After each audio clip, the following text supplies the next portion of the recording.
On a brisk November Friday night, we all huddle inside Fifth Third Arena as the 17th ranked Cincinnati Bearcats looking to move to 3-0. Take on the Nicholls Colonels, who are looking to move to 3-2. You're listening to men's college basketball on Bearcats Sports Radio. Hello everyone, I'm Christian McGon. Chase Yonch is joining me today to bring you action for tonight's ball game between the Colonels and the Bearcats. Cincinnati looking to move to 3-0 as the 17th ranked team in the country, but they will be without a few pieces. No Day-Day Thomas as he nurses a foot injury, and no Dan Skillings. A small procedure done on his right knee. He'll be evaluated on a week-to-week basis. Now, even with two starters out for the Bearcats, they have so much depth. They'll turn to Jizzle James to be the starting point guard tonight once again, but with Skillings out, they have so many options to choose from to fill his void. Chase, who are you looking at to fill that absence of Dan Skillings? It's overwhelming, but I'm going to have to go with Connor Hickman in this regard. Again, Dan Skillings Jr. was playing like the two in that regard with Jizzle James in the backcourt. So having a guy like Connor Hickman, who came over from Bradley, averaged 14 points a game last year, really good three-point shooter. It's going to be big for Cincinnati to have that guy trying to shoot well from the outside, handle the basketball, and be a good defender on the perimeter. So I'm excited to see what Hickman and Jizzle James can do and how they can mesh together and make this backcourt really tough. And Connor Hickman this year for the Bearcats, averaging 8 points, 3 boards, and shooting 55% from the floor for the red and black Bearcats. Now looking at Nicholls. They're 2-2 on the year. They defeated NKU yesterday, 61-59. Byron Island, the hero, with a game-winning shot after shooting 5 of 18. That sums up the team. They did not shoot the ball well at all yesterday. Tonight, who are you looking at? Chris, nothing makes sense anymore. I don't know how teams can shoot 30% and win basketball games, but I'm looking at the two leading scorers in Robert Brown III and Ike Cornish. Both of them are averaging over 14.5 points a game, shooting around 38-39% from the field. It's going to be big for those guys to play inside their comfort zone, but at the same time make some big-time plays. This is going to be one of the tougher teams that Nicholls is going to play this entire season. How are those two going to step up and try to put this over the top to get in here and get an upset over number 17 ranked Cincinnati? And Robert Brown, you mentioned it, the team's leading scorer, averaging 15 points per game, shooting 39% from the floor. We'll take a quick break here on Bearcats Sports Radio. Tip-off will happen in about 2 minutes. We'll take a quick break here on Bearcats Sports Radio. Bearcats taking on the Colonels.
And we welcome you back here inside the Fifth Third Arena. Now, Chase, the Bearcats We talked about it. They added so much via the transfer portal and kept so many players. Obviously, there's a lot of chemistry to be formed between the new additions, especially when you have two starters out. You have some keys to success you want to talk about for Cincinnati. What are they, Chase? Yeah, I'll give you 3. So with the Bearcats, the big thing is going to be owning the glass and the paint. Wes Miller quoted at his Wednesday presser, "I want to dominate the boards against everyone we play. Doesn't matter if it's a Friday game in November or if it's the Big 12 championship in March. He wants to own the glass, make the other team regret rebounding, and be the aggressor. Don't play into chaos. Nicholls State plays in that chaos and everything else. Just play patient and find the opportunity. It will be there, especially on offense when you work the ball around multiple sides. A breakdown will occur if they keep moving that ball and going back and forth. Openings will be available. Cincinnati just has to take advantage when they're there." Now for Cincinnati, an interesting stat, 45 assists on the year compared to their opponents who only have 18. It's a crazy stat to look at. Now flipping the script, looking at Nicholls, right? They won back-to-back games. This is probably the biggest game they're going to have this year unless they go deep into conference play. But as of right now, this is the biggest game on the schedule. They're looking to cause havoc, and they have upsets on the mind. What do they have to do in order to come out of Cincinnati with the W? Well, you said cause havoc, and they also want to cause chaos. So that's going to be one of the big keys for them, causing that Cincinnati's offense. They want to limit the sides that they get to if they're playing that man-to-man and the gimmies. Rotations will be big, especially if they play that extended 2-3, kind of like how Syracuse has played it in the past. They extend that 2-3 out very wide to the three-point line and everything else. So just how will they rotate? They have to get quality looks from 3 and knock them down. They have not been shooting well this year from the field, but they have to get those opportunities from 3 and knock them down. Pick and roll, pick and pop. Who's going to be involved in that stuff? If they're able to get a Aziz Bandago in some of those pick and roll, pick and pop scenarios, they could take advantage of that type of thing. And then the most important, but also the most simple thing, take care of the basketball. It goes a long way. If you have the basketball in your hands, you can do anything. If you don't have the ball in your hands, you aren't going to probably do a lot of stuff. So they just have to take care of the basketball when it's all said and done. Now the Colonels, over their past 2 games, have shot 15 of 46 from deep. That's about 33%, and they had 14 turnovers against NKU and somehow escaped there with a W. I got to mention this, too. This is the 4th game that they've played in the last, 8 days. They have been playing a lot of basketball. This is kind of like AAU at this point. I mean, they're out there running up and down the court, their legs and everything else. I'm just going to be interested to see how Nicholls comes out in this first 4 minutes and then how they respond after the first media timeout. If it's just one of those big things where it's like, okay, we have that juice. Can we maintain it for a long stretch of time after playing a 40-minute game down to the buzzer yesterday? That's going to be the biggest question in my book. And under the helm of head coach Tavon Sadler, him and Wes Miller have some history, Chase, don't they? They do. Sadler played for Wes Miller over at UNC Greensboro. This was a while ago, but actually not too long ago. Sadler was actually the 2014 SoCon Freshman of the Year. This dude got buckets, though. I got to say this. He averaged 13.8 points a game, 5 rebounds, and 3 assists in 92 career games in college, and started 88 of them. I mean, this dude, he's out there, 29 years old, young guy. He's got these guys playing inspired. They beat LSU last year. They played LSU in a secret scrimmage this year and beat them. So he's got these guys believing. He did a lot of great stuff last year in his rookie season as a head coach. They're not afraid. I'm going to see how it goes out tonight. 29 years old. Life comes at you quick. It definitely does. Now, looking at the starters, we're going to go with Nicholls first. You have Robert Brown III at the guard. Next to him, Caleb Robinson. You also have Ike Cornish, Byron Ireland, and Jamal West Jr. at the forward position. For the Bearcats, Jizzle James, the point guard. Filling in of the absence of Dan Skillings, we have Connor Hickman, the Bradley transfer at the forwards. Dylan Mitchell and Seamods Lukosius, and wrapping it up at the 5, it's Aziz Bandago. This is actually the second all-time meeting between these two schools. Wow. Believe it or not, second all-time meeting, the first meeting, December 14th, 1998. The Bearcats won 82-48 in that match. You know what's funny about December 14th this year? Let's hear it. crosstown shootout. And we got one tonight. That's the big thing. It's coming quick. Bearcats uniform, white on white. Nicholls, black on black on your mobile device. Cincinnati will go right to left, vice versa for the Colonels. Fans here excited at Fifth Third Arena. Another day. What a time to be alive, man. Back in the arena. Life does come at you quick. It's really November already. Like, what's happening? And we're students. Yeah. Week 12 just ended of the semester. Oh my gosh! It's Don't remind me. Don't remind me. Chase is a senior. We apologize. Yeah. It's interesting times, man. But yeah, I mean, gotta live it up while you can. That's what I'm saying though. You gotta do what you gotta do in that time frame. So that's gonna be the big thing. We are moments away from tip-off here at the Seed Paul logo. It will be Bandego taking on Jamal West Jr., the 6'6", 225-pound senior from Baltimore, Maryland. A lot of Baltimore people on this roster, I'll say that. That is very true. I did notice that too. We'll have to talk about that in a little bit, though. Here comes the tip-off, and the Bearcats win it. They will start with possession. Jizzle James crosses half court to bring up the ball. It's guarded by number 13, Byron Ireland, goes to the right wing. Jizzle looking, goes underneath to Bandego at the block. Bandego looking, he's double teamed, gives it off to Dylan Mitchell, baseline. It looked like he got blocked. Second attempt is swatted away, recovered by the Colonels. Yeah, they came out in that 2-3 zone, active hands. The first one was a clean block, second one a little bit handsy right there. Officials letting them play very, very. He drives in, layup, reverse layup, it's no good. Bandego closed down on it, but the loose ball, there's a fight for between the Colonels and the Bearcats. Colonels end up with it. Moving the ball around, left wing gets Byron Ireland, puts up a three-pointer while fading away as the shot clock was expiring. 19:06 left to go in this first half. Jizzle James gives it off. Corner three for Hickman. It's no good. Poked out of bounds, swatted away by the Bearcats, and this will go in favor for Nicholls State. Chris, a big thing that we're looking at there, that offensive rebound that Nicholls State had. I mean, yesterday, they dominated the glass. 57 rebounds to 33 for NKU. They're going to go out and get these loose balls when they can. And we remember Cincinnati was a great rebounding team last year, and having those numbers, wow. Colonels have it, give it at the right wing, driving in. It's number 7, Caleb Robinson. That one is stolen away. There's a fight for it. Officials will go for a jump ball. Possession arrow in favor for the Colonels, so the possession will stay at the right baseline for Nicholls.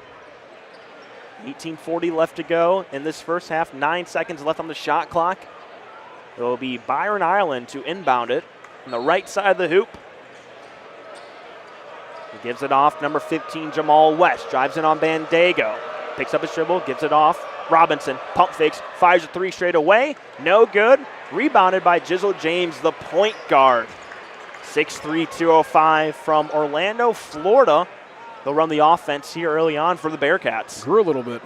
I did see it, 6'1" to 6'3". Something fishy is going on. Lukosius at the left wing. Gets off to Bandego at the left elbow. Swings it off to Hickman underneath to Mitchell. The right baseline, 8 left on the shot clock. Mitchell drives in, goes with the floater. That one is good for our first bucket of the game. Belongs to Dylan Mitchell, the transfer from Texas. Patience. You had the one dribble inside, spin back to that dominant shoulder, put the little touch shot up. There you go. Put points on the board. Jamal West drives in, right side, and that one is blocked. But they're going to say a foul on Dylan Mitchell. He rose up. He wanted to posterize Mitchell. Wow. I mean, Jamal West Jr., I mean, he's not afraid, I'll tell you that. I think the big thing is on that one, they're going to get the body contact, because when Dylan Mitchell went straight, he didn't go straight up. He went to the side. That's the big thing. Get that hip-to-hip contact. They're going to give the offensive player the benefit of the doubt. Almost every single time. West shoots 64% from the charity stripe this year. Into the ruckus. First one is up, and it clanks off the back portion of the rim. Yeah, Ruckus doing their job early. As expected. Hence the name. West gets set for his second free throw. Releases, and that one is good. It's the first point for the Colonels. Score is 2-1. Bearcats in front. 17:47 remaining in this first half. James crosses half court, guarded by Ireland. Wes Miller directing traffic. James at the left wing, gets a screen by Mitchell. Gives it off to Hickman. Corner three-pointer is up. and that one is no good. Attempted by Lukosius. Mitchell gives it off to Jizzle James. His three-pointer's no good. Fight for a rebound once again, and the Bearcats have it. This time it's Lukosius. Swings it off to Jizzle James. Out to Hickman. Hickman driving in from the left side. Layup is no good, but the putback. Swiping the glass, it's Dylan Mitchell. That was Mitchell all possession right there. He tipped out 2 of those to get offensive rebounds, finishes off with the two-hand jam. I mean, this dude's everywhere. Ireland has it. Left wing guarded by James. Swing pass to Robert Brown, guarded by Hickman straight away. At the right wing, guarded by Jizzle James once again. This is Byron Ireland. Shot clock at 6. He drives in, goes to the fadeaway, blocked by Jizzle James. Gets his own rebound, puts up a floater, and it's no good. Fight for the rebound. Mitchell has it, and a foul is called against the Colonels. Dylan Mitchell early on making an impact. Man, he's been all over the place. He's gotten a hand on the ball, both hands on the ball, both hands on the ball into the rim. He's done pretty much everything you could ask for in this short amount of time frame. And that's the big thing. It's tough to see exactly like what one thing Dylan Mitchell does so well, because he does so many things well, you know? Really efficient in a lot of categories. Bearcats up 4-1, 16:36 left to go in the first half. Mitchell, 4 points, 4 boards. Jizzle James has it, goes inside, Hopsteph, nice follow through, and the layup is good with the right hand. Jizzle James gets his first basket of the night. Yeah, sometimes a hop, skip, and a jump's all you need, and put a little English on that one. Saw that at the rec a lot today when I played. Court 3, a shout out. Ike Cornish gives it off to Ireland. Ireland at the right elbow. Gives it off to number 2. That's Robert Brown, guarded by Jizzle James. 12 left on the shot clock. And that one is poked out of bounds. It's a turnover. Something you talked about, Chase. The Colonels have to take care of the ball. They got to take care of it, and at the same time, looking on the opposite side, Jizzle James' defense. They talked about last year, Wes Miller was like, Jizzle's not really where he needs to be defensively. We're talking about the freshman. But he's made those strides later on in the last season, and then to start this season off, Jizzle's just straight up. He hasn't tried to poke anything crazy. He's just been a very good wall defender right there out in the perimeter. Mackay Collins and Trey English come in for Robert Brown and Caleb Robinson. Jizzle James has it straight away. 18 left on the play clock. Gives it off to Hickman, right wing, guarded by English. Bandego up high. Hickman goes behind the back. Corner to Mitchell, but he will travel, and that'll be a turnover for the Bearcats. We enter our first media timeout. 15:45 left to go in this first half. Cats up 6-1. Anything particular you noticed so far, Chase? Well, Nicholls is playing this extended 2-3 zone a little bit. It kind of looks like a matchup zone in a way, but it's really that extended 2-3. It doesn't look like the traditional 2-3 is the big thing. Cincinnati's still trying to figure that out. Some people, when you're looking at a zone, some people say, okay, you can't screen in a zone, you can't ball screen in a zone. Cincinnati's ball screen in a zone. You're just trying to screen that top guy, and then you're making the other guy at the top make a decision. Do I commit? Do I stay with the shooter? And then that allows the guy with the ball to go downhill, and then he can make a decision. So that's the big thing. They're trying to incorporate some ball screens in zone play, which will just make it even tougher for Nicholls to try to defend going forward. And we saw it in the previous games for the Colonels. They really struggled getting by those screens. It's not screens left and right. Are they going to hedge? Are they going to go under the screen? Are they going to go, sag hedge? Are we going to red a ball screen, which would basically mean extend and go up? They just have to communicate. Communicate, be on the same page, snap the finger, and just go out there and do what you're taught to do. So far, Bearcats up 6-1. Looking at the stats, Dylan Mitchell, 4 points, 4 boards. Jizzle James providing a basket as well. Bearcats shooting 3 of 8 from the floor, but 0 of 3 from deep. Something we saw them kind of catch on early on in the previous 2 games. The perimeter shooting's definitely been a difference compared to last year. Yeah, and I think that's the big thing Nicholls saw is like, okay, this team, the first 2 games has shot pretty good from the field, talking about the Bearcats from the 3. But I think they're going to try to live and die. Like, you know what? You'll take that 3. If you get hot, we'll go out and extend the man and everything else. But, if Cincinnati's able to get hot, they can do their thing, work inside out. But they're just going to have to be patient. If they find the spots that they need to get to, those openings, and they stay patient, they should be fine. And looking at the 3-point attempts for the Bearcats against Arkansas Pine Bluff, 12 of 24, but against Morehead State, that decreased to 6 for 16. A lot of driving in, a lot of inside the arc shots for the Cats that they're going to try and look for. Yeah, I mean, again, you're not going to want to shoot 20, 33s a game every single game, but there are some teams that really live and die by the 3. Cincinnati's got some high flyers that can, do things like Dylan Mitchell, like we talked about. I mean, this guy got his hands on all those basketballs on one possession, so it's just going to be big to see. Can Cincinnati stay patient? Are they going to be able to knock down the shots when they need to knock down the shots? And can they just play cohesive? Defensively, that first 4 minutes, that's about as good as you're going to get when you're going to try to play textbook defense as a cohesive unit. And that's how things are going to be going forward. Not complimentary football, but complimentary basketball on both sides of the court. Both teams dispersed from their huddle. It looks like the Bearcats have their same 5 that they started off with. Both teams did not make substitutions, it looks like. As Ike Cornish inbounds the ball, gives off to Trey English. And action is underway once again here at Fifth Third Arena. And that one right there, it was Trey English, kind of lost his handle on that one. It was a give and go between him and Byron Ireland. Goes out of bounds. Another turnover for the Colonels. Unforced turnover is the big thing right there. I mean, you just can't do that. James has it at the right wing, looking for Hickman in the right corner, guarded by English. Hickman moves out, gives off to Lukosius, thought about it, drives in. Lukosius tried to go for the alley-oop to Bandego, but it's poked away and stolen by Jamal West. Going the other way for the Colonels. Right now, it's Byron Ireland, top of the key, guarded by Jizzle James. Gets a screen, tries to get by it, still has it. James playing great defense. That one shot is no good. Fight for the rebound. And it's going to be in favor for the Bearcats. Here comes Dylan Mitchell. Tries to go in, layup. That one falls in. Dylan Mitchell, 6 points early on. Cats up 8-1, 14:51 left to go in the first. I would not want to step in the way of Dylan Mitchell. Continue, Chris. Ireland has at the left wing.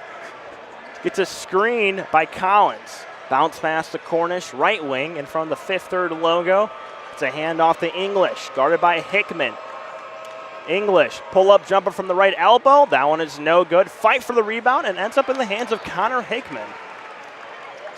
James has it, crosses half court in front of the Nicholls State bench. He's going to drive in baseline, stops at the left block, gets a screen by Bandego, wraps it around. Mitchell, corner three-pointer is up, no good. Rebounded by Ike Cornish. This Colonel squad just looks a little off offensively. We'll see how they can do in this possession.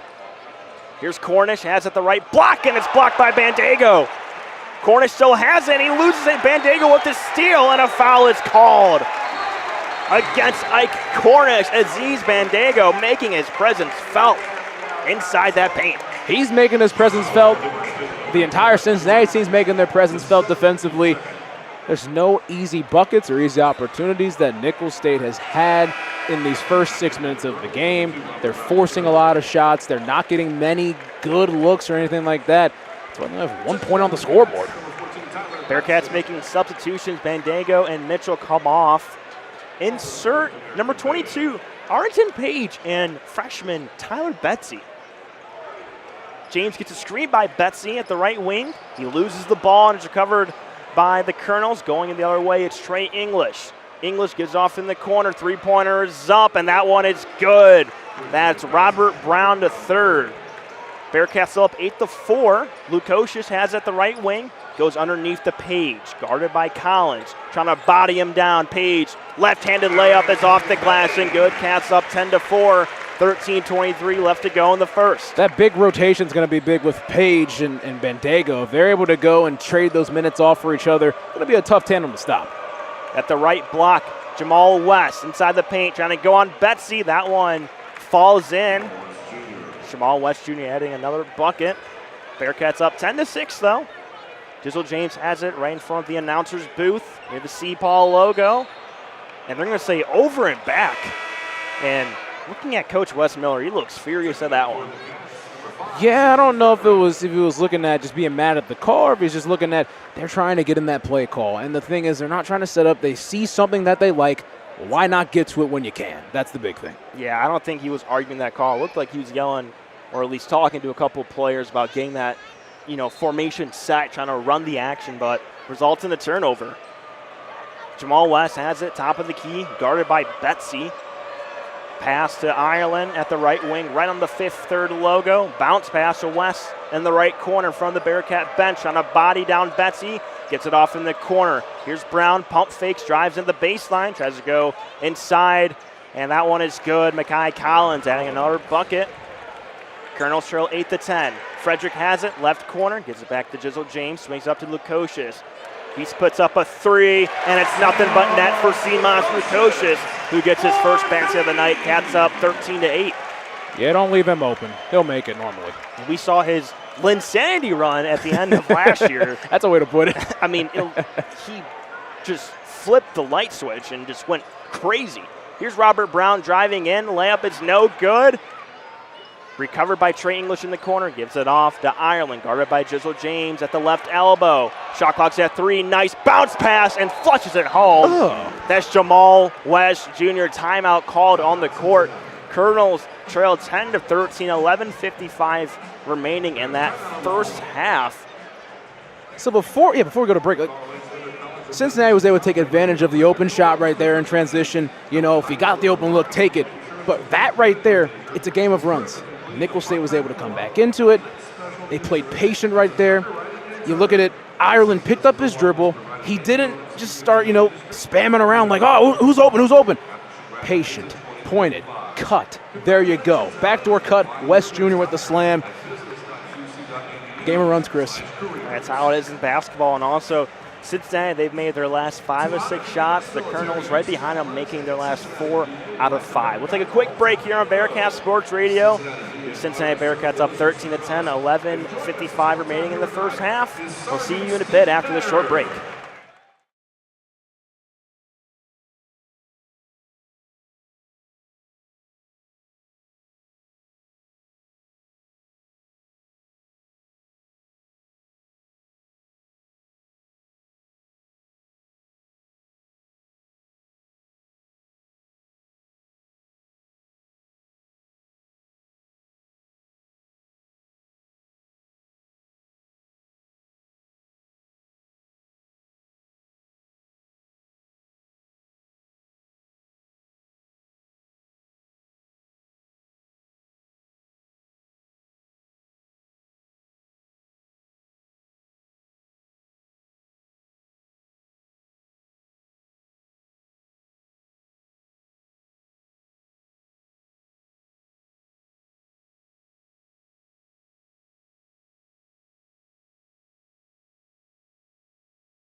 So against Morehead State, the Cincinnati Bearcats only had 4 turnovers, which was 1 off the school record.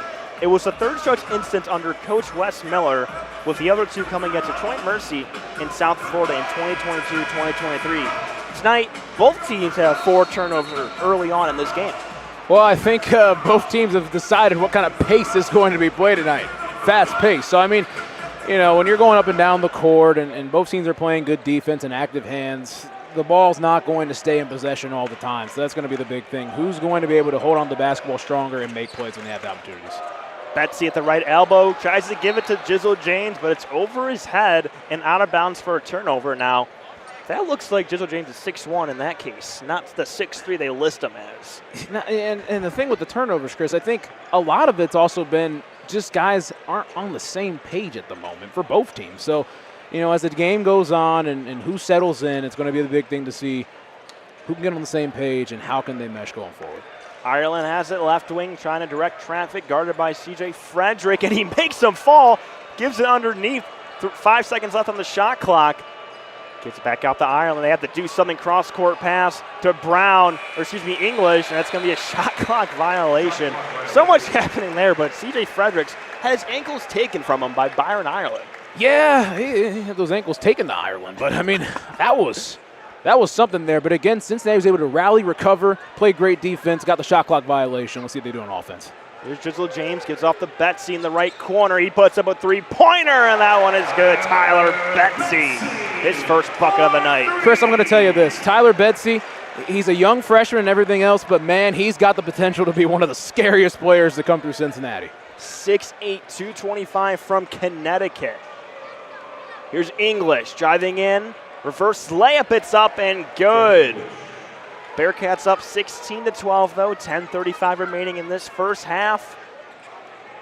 Here's Jizzle James in front of the Colonel's bench, gives it off to Arlington Page from the right wing, and that one is good. Back-to-back threes for the Cincinnati Bearcats. This time it's AP. Ooh, look at the big fella, AP with the three-pointer going on ahead. Okay, take what the defense gives you, convert. Here's Collins straight away, gets it off to Ireland. Ireland goes inside the paint, puts up a shot, and they're going to say a travel against Ireland. Bearcats will get the possession right back. Yeah, each of the last offensive possessions right there, you had English go in there with the left hand and then switch back to the right. Had a little English on it as well. But then you go back there with Arlington Page, took that three with confidence. Good defensive possession right here. How Cincinnati can respond. James dishes off to Betsy in the corner underneath the AP. His layup, it's no good, but a foul is called. This will send AP to the line to shoot 2 free throws. Yeah, in that situation right there, Cincinnati's kind of lined up in an L. What happens here, Tyler Betsy will run over to the right corner. They'll get it over from James to Betsy. And then it's a screen. It's a pin-down screen. Go over the top, find AP in the post. And then if it's right there, go on ahead and score. You're 7 feet tall, and eyes at the line. AP's first free throw is up, and it's good. Now, Wes Miller prioritized him in his recruitment during his junior and senior year at Wheeler High School in Marietta, Georgia. He said, we always felt that his combination of size, athleticism, and versatility were great fits here at UC. And he's also teammates with Isaiah Collier. He's in the NBA right now. Second free throw is up, and it is good. AP goes 2-2 from the line. It's a lot of boxes and a lot of boxes that are checked off to say. Cats up 21-12, 9:50 left to go in the first half. English working on James.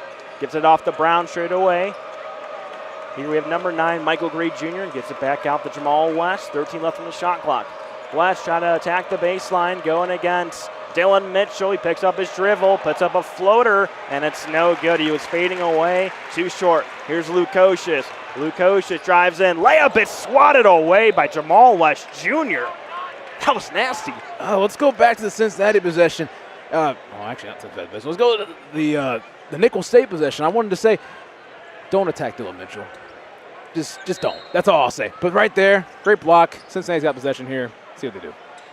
Jizzle James has played every minute so far in this first half. He puts up a three-pointer of his own. It clanks off, but rebounded by AP. James has it. Gives it off to Lukosius straight away. Lukosius guarded by English. Gives it off to Josh Reed, who dishes it underneath the AP. Trying to body down Collins. AP spin move, puts up a floater. No good. Rebounded by Jamal West Jr. English, left wing, guarded by Lukosius, tries to wrap around the perimeter. Now he's guarded by Dylan Mitchell. He attacks him, puts up a floater, and that one actually goes above and beyond the hoop and out of bounds. I still don't know why they're trying to attack Dylan Mitchell. It's not like he's going to budge. It's not like he's going to shrink another 5 inches. I'm not really getting the plan right here. This guy is so tough to attack. I mean, it's interesting to see. They got to get the ball in the other guy's hands and see how they can go in there, get those pick and pops and those switches and everything else. Insert Connor Hickman for Jizzle James. He'll take over for the point guard role. Bandego, handoff to Lukosius. Puts up a floater, and it's dunked in by Bandego. It was an alley-oop and a timeout taken by the Colonels. Sadler wants to talk things over. It looked like it was a shot. From our angle we have, it really looked like a shot. It looked like it, you know. You can never tell with CMOS. You really can, and then you see Bandego coming in right behind him, flushes it home. Cats up 23-12, 8:32 left to go. Cincinnati 7-0 run. Now, you mentioned it, Chase, a game of runs, but the Colonels have entered a scoring drought of 2 minutes and 9 seconds. Yeah, normally those don't last for too long, but at the same time, just the fact that they were trying to attack Dillon Mitchell. I like how they're trying to say, we're not afraid of you, but at the same time, after about 4 or 5 times, it's like, all right, let's pivot to something else. That's going to be the big thing. But Nicholls State, they got to try to get him to some of these ball screens, these B-ball screens, meaning it's 1 screen, 2 screen right in a row. How's Cincinnati going to go right there? Sometimes you saw Arrington Page and Aziz Bandego, they were in sag hedge, meaning that when they were coming off the screen, the ball handler coming off the screen, they're down into the paint. They're not going to give that up. That means the kick out will be there if they go on a pick and pop. And that's where Nicholls State has to try to hit some of those open threes. They've just been trying to play a lot of one-on-one basketball recently, and that really hasn't been working. Both teams dispersed from their huddles, trying to get the formation set. Colonels will inbound it underneath the basket. Cincinnati applying the pressure so far on this inbounds play. And they give it off to Ireland. Guarded heavily by Hickman. Crosses half court. Tries to hit the left wing, but goes to his right. Crossover. As it straight away. Ireland drives in, puts up the floater. No good. Fight for a rebound. Bobbles around, but it's recovered by Josh Reed. Hickman crosses the timeline, gives it off to Bandego near the baseline in the left block. Mismatch. It is a mismatch. Bandego goes up with the floater, and that one is good for Aziz Bandego. His 4th point of the night. Bearcats up 25-12. You get that situation every single time. You got to get it to the big guy and tell him, you're scoring this basketball. Do not kick it out. Gray has it, working baseline against Dillon Mitchell. Gives it off in the corner. That one is swatted. Looked like it was a tip by Josh Reed on the 3-point attempt by the Colonels. Mitchell has it, gets it off to Hickman at the right wing. Bandego up high, tries to set a screen. Nice bounce pass by Hickman to Bandego in the paint. Swatted, and it's stolen. Sincere Malone. Fast break for the Colonels, dishes it off from the corner. A 3-pointer is up, and that one is good. Robert Brown, the 3rd, 6 points tonight. Colonels trail by 10. Yeah, wide open shot right there. Robert Brown able to hit it and just did his thing in the corner. And Lukosius was driving in, but a foul was called on Sincere Malone. It looks like they'll enter another timeout here, but you look at Dillon Mitchell, 6 points, 5 boards, 2 of them offensive boards too, he had on that one possession. But he also does a lot of things that doesn't get tracked into the stat sheet, like his great stands out to you about Dillon Mitchell. And he's like, this isn't really a great answer, but it's pretty much everything. Quote, we didn't know how good of an ability he had to play in the open court. A very dynamic player in transition and rebounding on both ends. Quote, he can be one of the best defenders in college basketball. Time will tell. That's going to be the big thing, though, because he has a frame. He's 6'8", about 220 pounds. He's able to guard fives. He's able to guard the big guys. He's able to go in there and play against those guards, those wings. He's just a very versatile player that can do a little bit of everything very well, but I think he just has that tenacity and that drive that sets him over the top. And just looking at him play, like you mentioned, 6'8", 220, he doesn't move like that. He moves like a guard, but with the body of a forward, he's crazy. Just the versatility he provides for the Bearcats, so much needed for the Cats. Something interesting, Chris. He didn't start playing basketball until he was in 7th grade. I mean, he played wide receiver in football before switching. He picked up the game of basketball less than 10 years ago. You wouldn't know it if you saw him out here tonight. In high school, he was here's the fact. He's the first McDonald's All-American to suit up for the Bearcats since Lance Stevenson in his 2010 Big East Rookie of the Year campaign. That's a ways back. That's something. That's a ways back, but man, I mean, Lance during his time here at Cincinnati, I mean, obviously one of the best players out there. And, I mean, we talked to one of the best players since that history, and Steve Logan. I mean, St. Ed's alum. You know a thing or two about that, don't you, Chris? Go Eagles, baby. Go Eagles. Oh, man, but I mean, again, just there's a lot of greatness in this building. But, you know, having a guy like that who's been there at one of the highest levels, played big-time Big 12 basketball last year, Dylan Mitchell even said when they came into Cincinnati for Texas, we were on that call last year. I mean, that was a heck of a game. That was a heck of a game, jeez. But, I mean, they didn't know what to expect when they came into here.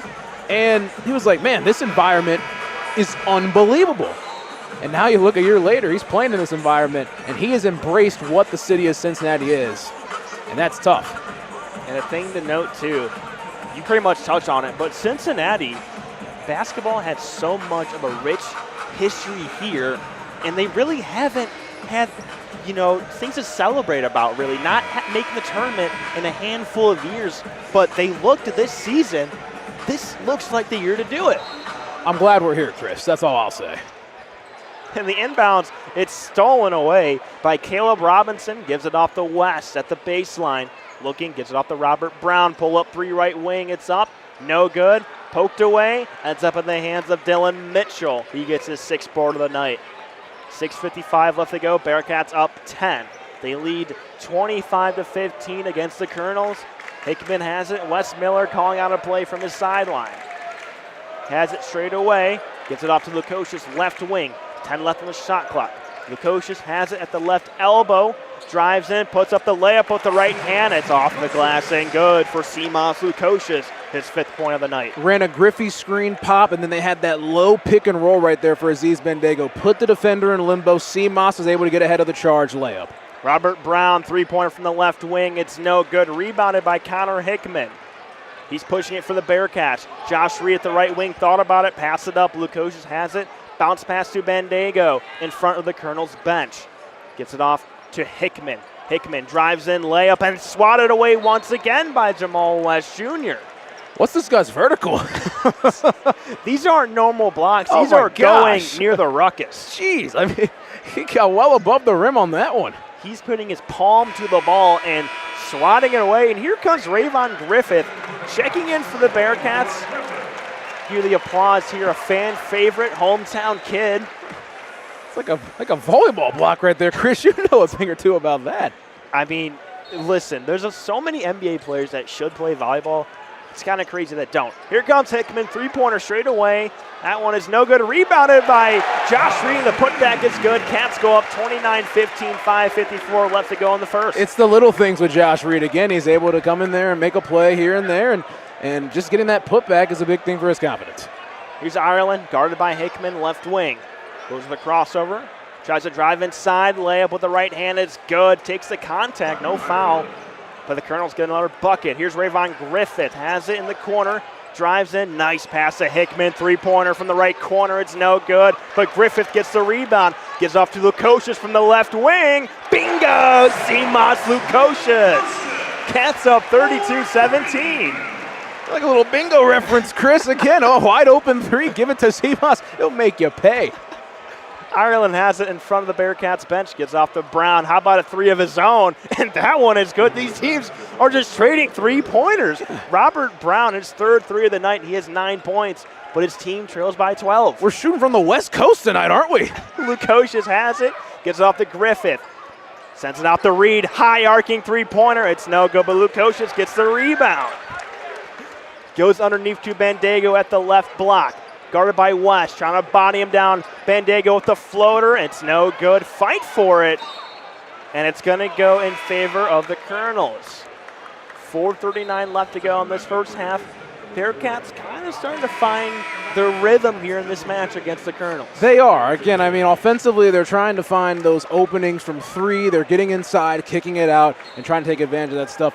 Again, on the opposite end, you had Ireland. He had that drive with the left hand a couple possessions ago. Could have had the left-handed lay, switched sides, and went up there. The body control is elite from Ireland, I'll tell you that. Jizzle James and AP come in for the Bearcats. Come out Bandego and Hickman. Here's Ireland, has it.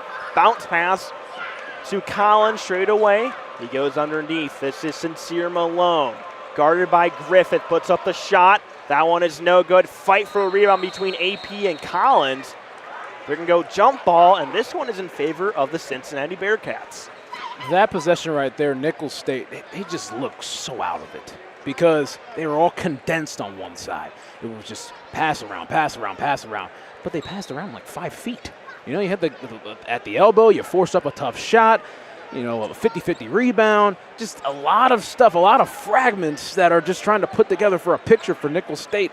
It wasn't a pretty picture right there, I'll tell you that. Here's Reed from the corner. That one is good. Josh Reed puts the Bearcats up 35-20. Josh Reed for three, man. I mean, the open shot, take advantage of it, and he does it. Ireland guarded by James. Setback jumper is up, and that one is good for Byron Ireland. Shooting 2 of 7 from the floor tonight, 4 points. Here comes Jizzle James. Has it, gets it off to AP. Nice handoff to James straight away. He puts up a 3 of his own. It's no good, rebounded by Collins. They get that underneath, though. I mean, if they're going to play so far underneath, why not take the shot, Jizzle? Take it again later on. Robinson trying to body down Lukosius, gives it off to Brown at the right wing. Gets a lot of contact from Jizzle James, but he stays up. Gets it off to Ireland near the C. Paul logo, guarded by Griffith. Ireland trying to work on Griffith. Step back jumper is up. It rattles out, rebounded by Page. Lukosius has it, bringing up the ball for the Bearcats. Swings it off to Reed. Back out to Lukosius straight away. Lukosius back out to Reed, the right wing, who gives it to Griffith. Underneath to Page. That one is knocked away. Goes out of bounds, but it will be in favor for the Bearcats. Up 35-22, 2:51 left to go. We'll take another quick break here on Bearcats Sports Radio. Don't go anywhere. You're listening to the Bearcats taking on the Colonels.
We've got guys pulling up from Kansas City, Missouri, Denver, Colorado, Los Angeles, California. We're seeing people shoot from all over the place tonight, Chris. I'll tell you, Cincinnati shooting really well, 48% from the field. Nicholls State, 34%, shooting higher from three-point range at 37%. Some things don't make sense. One of these things tonight, this game. Looking at the Colonels, they shoot 41% this year coming into the match from the floor, as you mentioned tonight. 35%. Nicholls will inbound it from the left side of the hoop. Alley-oop to Mitchell, and he flushes it home. Dylan Mitchell puts the Cats up 37-22. We talk longitude east and west. How about we go up north and down south with the hammer? Jamal West trying to work on Mitchell near the baseline. Lowers that shoulder spin move, puts up a layup, and that one is swatted away. Tries to throw it, saves it, gives it off. Here's English, swing pass to Ireland at the right wing. Puts up the jumper, baseline, no good. But the putback by Malone is no good as well, rebounded by Betsy. Bearcats winning the rebounding battle about 21-13 right now. Nicholls has it, gives it off to Betsy. And there's going to be a travel violation against Betsy. Got a little too excited right there. A little too excited, a little too quick right there. He wanted to go dry before he had the basketball, so that's the big thing, you know. You got to catch it, and you got to dribble. You got to make sure the feet are good. You can't do one without the other. Bearcats make a couple of substitutions. Insert Bandego. And it comes out will be Page. 2 minutes left to go in this first half. Cats up 37-22. English has it at the right elbow. Puts up a floater with the left hand. No good. Popped up in the air. Rebounded by Nicholls. He'll bring up the ball for the Cats. Crosses the timeline. Goes left to the left wing. Mitchell drives in baseline. And it's no good. Takes the contact. The foul is called. Good sportsmanship between Collins, who committed the foul against Mitchell.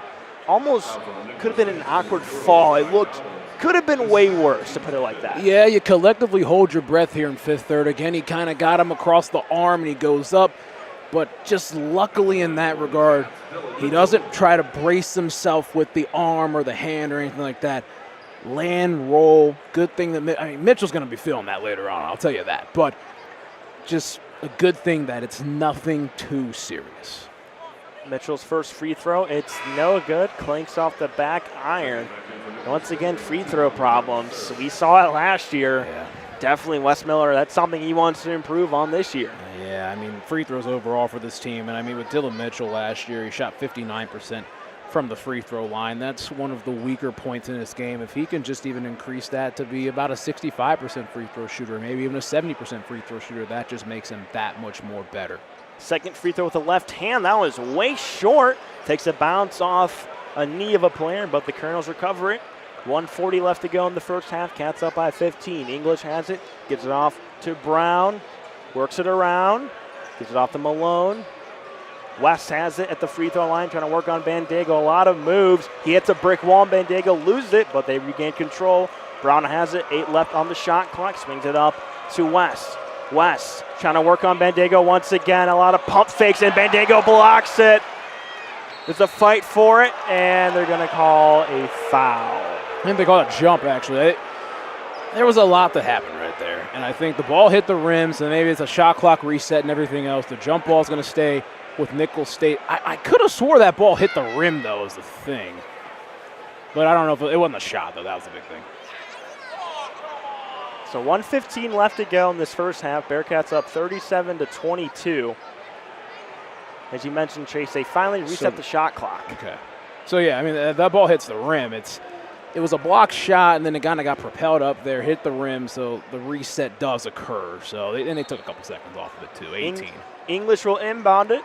Gives it off to West. Pull-up jumper is up high arcing. It's no good. He airballed it unless Bandego got a slight touch on that one. Dumb shot selection, that's all I'm going to say. James has at the right wing. Looks at Coach Miller, who's about 4 steps onto the court, per usual. James has it, trying to work, and it's stolen away. Here comes English, fast break for the Colonels, and that one is blocked by Mitchell, but English gets it back in the corner. Bounce pass to Ireland. Swings it up to Robert Brown, guarded by Nicholls. 45 seconds left to go in the half. Here's West, guarded by Dylan Mitchell. Dribble handoff to English against Betsy. He drives in. He finds trouble. He loses the ball. Bearcats have it. James has it in front of the bench. He's going to drive in. Scoop layup. It's no good. Hard foul.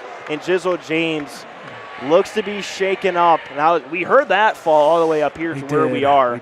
We did. Hard fall for Jizzle James. At first, he was holding his head a little bit. He still is. I mean, they're gonna have to get those 2 shots in. I mean, they're probably gonna have to get somebody else in that regard. And James, he's played 15 minutes this half so far. You catch it in that situation, you go baseline and just catch yourself in an awkward position again, kind of like the Mitchell thing where it came across the arm, but it's like that lower body with the hip-to-hip contact, and then that's when you kind of twist, you contort, and you can't really control yourself in that regard. James' first free throw is good. That's his 3rd point of the night. Insert Josh Reed. Coming out, it's Tyler Betsy. 30.4 remains on the clock here in this first half. James gets set for his 2nd free throw. He spins the ball. He lets it fly with the right hand, and it rattles in. Cats up 39-22. They inbound it. Here's Ireland, guarded by Jizzle James. They bring the double with Bandego. Cross-court pass stolen by Josh Reed. Gives it off to Lukosius. Left wing. He's going to shoot. He lets it fly. And yes, sir! Simas Lukosius again. Cats up by 20. Gamble and win. Love it. Go to Vegas. Bearcats on a 7-0 run. Ireland has it left wing. 5 seconds left to give it to West. Trying to work on Bandego. Puts up a floater. It's no good. Rebounded by James. And the Bearcats will enter the half 42-22. They're up by 20. 7-0 run to close out the half. And once again, the Colonels find themselves in another scoring drought. 3 minutes and 25 seconds. I'm going to put it to you bluntly. They took a bunch of terrible shots. Terrible shots. Again, it was great defense by the Cincinnati Bearcats, I will say. And then going on that run, again, it's a 2-for-1 of L's for Nicholls State. So you go on ahead, Cincinnati. That was a great run in the first half. They were able to get those points they needed to, got the open threes, were able to press a little bit and get Nicholls speed up even more than what they're already used to being sped up. And they converted. The Bearcats did a really good job closing out that first half. What kind of looked tighter in that 10-point realm. It got to 20, and here they are in a good spot here, and see how they can come out of the second half and put their foot on the gas again. And for Nicholls State, their shooting woes continue. 9 of 34 from the floor. That's 27%. 3 of 8 from behind the arc compared to the Bearcats, shooting 52% from the floor and 43% from deep. Chris, I don't know how they do it with Nicholls State. I mean, it seems 6 for 26 from 2 and 3 for 8 from 3. The math is not mathing. The math is indeed not mathing, but what does make sense, Bearcats win the rebounding battle, 24-16 in that first half. But the turnovers, Bearcats have 9, Colonels have 8. They really have to improve some things, need better ball security, make better decisions. I'll tell you one thing that West is not going to be entirely happy about is the 9 offensive rebounds that Nicholls State's had. Again, long shot means long rebound, so maybe not getting bodies on there toward the outside, but that's going to be one thing that, coaches aren't going to be completely happy about everything glass for Nicholls State. If you do that, he's going to be very happy at the end of this game. And another interesting thing before we go to break, 9 of their 16 rebounds are offensive. They have more offensive rebounds than defensive rebounds. Again, it doesn't make sense. Math's not mathing, man. Make it make sense. Make it make sense is indeed the motto. But the Bearcats are up by 20 at halftime. They lead 42-22 against the Colonels. Christian Pagan, Chase Yance, we enter halftime. We'll take another quick break here on Bearcat Sports Radio.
Here we are back at Fifth Third Arena.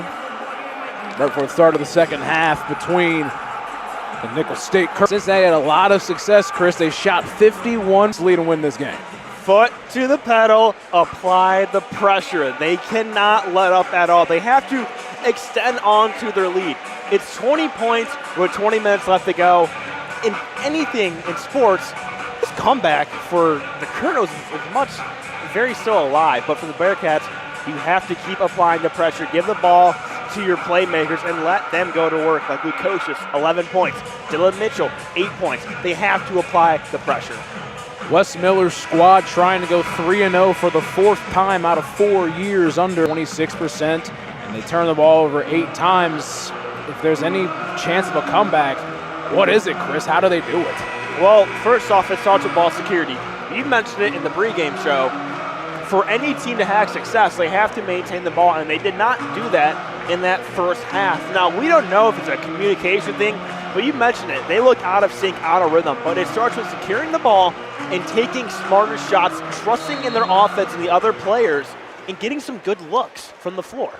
Here, a second half resumes. The starters from the first half are on the court for both teams. Jizzle James with the ball on the left wing, going inside, steps around, puts up the shot. Started 1 of 4 in that first half. Nice move right there to set the tone. Hopefully this momentum continues for the Bearcats. They're dribbling up top right here is Ireland trying to give a handoff. He takes it himself. Inside 1-2, pickpocket by James on the other end. 4-on-3 fast break. Nicholls with it on the right wing between the legs. Dribble tries the back down. Cornish inside. Spin move. Hook shot. Oh my. That Kareem out there? Nicholls, I'm sorry I wasn't familiar with your game. Colonels. 19 minutes to go in the second half. Up top is West Jr. between the legs. Aziz Bandego puts it up. Poked off the glass. James runs the break. Looking for up top. Down low for Dylan Mitchell. Woo! With the down. Oh my goodness. I'm losing train of thought right here, Chris. I mean, I don't blame you. So much is happening, and our favorite song comes on. Oh my gosh. Ski Yee, but we won't go there. There's a lot to dissect here, all right? We're about 67 seconds in, and everyone has made a play so far for the Cats. It's not just a one-person effort. Everyone is contributing and making plays, and you love to see it. This is the spark the Bearcats needed to come out and start the second half with. Like you mentioned, Chris, everyone came out making plays. All 5 of these players, whether it was Jizzle James on a bucket, Connor Hickman making a defensive play, Dylan Mitchell with the slam, Simas Nicholls is doing his thing with the hook shot, Aziz Bandego poking off the glass. Everyone has their collective. Exactly, and when you're so deep, that's what makes them so deadly, is that you don't have selfish players on the court, right? These players trust in themselves and in the other person next to them too, like Nicholls. Right, he has 13 points, right? But you know, even though he's hot, he's still going to give the ball up. He's going to make sure his teammates get involved, and he knows not to be selfish on the court. Interesting thing about Simas Nicholls, his father, Mindaugas Nicholls, was a professional basketball coach, and that caused their family to move around to 7 countries. Well, Chris, I mean, we got a little bit of time. Take a guess on what 7 countries he played. All right, I know he's from Lithuania. Okay, that's 1. I think Germany is involved in there. It is involved. That's 2. All right, I got to go Baltic Sea area. Kind of blank in there in that area. I know it's not Sweden, Norway, none of those countries. I think Austria is one of them. Not one of them, but it was a good guess right there. So is it close to Austria? I mean, I'm not really great on European map, but is Poland one of them? Poland not. No, really. Lebanon, okay. Lebanon one of them. Yeah. There's a couple smaller ones that I would be very impressed if you got these. Obviously, the United States we put in there as well. The Netherlands, Belgium. No. See, I can kind of pinpoint where these countries are. I just don't know the name. They're smaller. There's Kuwait. Interesting. And Bahrain. Bahrain. Okay. Yeah. And Russia. So. Okay. Oh. Okay. See, I was looking more towards the Baltic Sea. I wasn't really thinking Middle Eastern. So I kind of. That's why I'm usually like a geography king, you know. That's my strong suit. The smaller countries and stuff, but to say the least, I mean, Simas Nicholls has been all over the place. He's seen basketball from all over the world. And he does a lot of stuff that's around the world light to say. I mean, he's been a really good player. And we know the motto, too, with European players, they are so fundamentally sound. Oh, yes. And we've seen that with Nicholls. Talked about it, 13 points. How about 4 assists and 3 boards as well? Such a great player. It's such a key addition to have Nicholls on this squad, and more importantly, returning. Nicholls did play at Butler for a couple of years and went to Cincinnati last year as a transfer. And again, like Chris mentioned, had that insanity run in the NIT tournament where he was just going insane, putting up numbers from beyond the arc, was scoring 20 a night, just had a great time out there. That's all I got to say, really. And last March, the Bearcats were in the NIT tournament, and this March, they want to be in the big dance. 48-22, the Bearcats on top. Nicholls State with the basketball. Ireland with it, guarded by Jizzle James at the top of the key. 20 on the shot clock. Screened by Collins on the left. Between the legs for Ireland. He's held it for quite a long time. Swung over to Searles. He'll put up the long 3, and it's missed and rebounded by Nicholls. Nicholls across the timeline. He'll pull it up.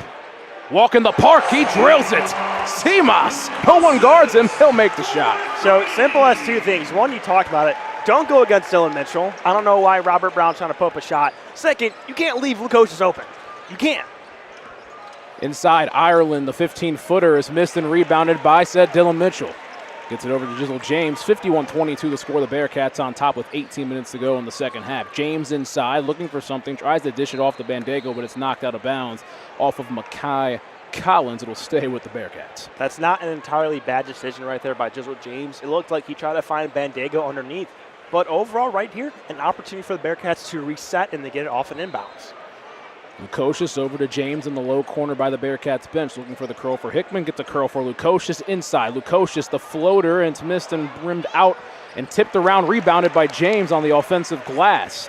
Bandego with it at the top of the key, looking for a dribble handoff. Kicks it out to Jizzle James, who has it off the screen from Bandego. Throws it out to Hickman. Hickman with 8 on the shot clock. Hickman, left hand, inside, body, shot. It's good for Hickman. Water. And there's Hickman right there taking the contact and creating some space. Nice move right there. Inside is Searles looking for something. Dishes it off, but it's stolen by Connor Hickman, but pushed out of bounds by number 8. It's definitely one he wants to have back, but you love to see the effort right there by Connor Hickman. Even though his squad's up 31, 31, you still have to apply the pressure. But going back on the last possession, Nicholls, nice offensive rebound to keep that play alive, which ultimately resulted in that Hickman bucket. Yeah, you heard this right. Cincinnati's up 31 points right now with 17:20 to go, 53-22 the score. Ireland with it up top, looking for the curl for Searles. Searles will go inside and behind a crossover dribble that was, and he missed the shot and rebounded by Jizzle James. Nasty crossover, but not able to convert. Dylan Mitchell goes over to Connor Hickman. Hickman inside with the left hand, stops on the dime out to Jizzle James. As he controls it with 20 on the shot clock. The screen from Bandego. Behind the back, Jizzle James playing very good basketball with the shot from 15 out. That's a spot. We talked about that last year, Chris. I mean, he loves that mid-range jumper, and no matter what, with the hand in his face, he's still going to take it. And I think that's probably his best shot selection, is that mid-range. Ireland inside, gets to the cup and puts it in. With the screen from Makai Collins, it's 55-24. The Bearcats on top of the Colonels.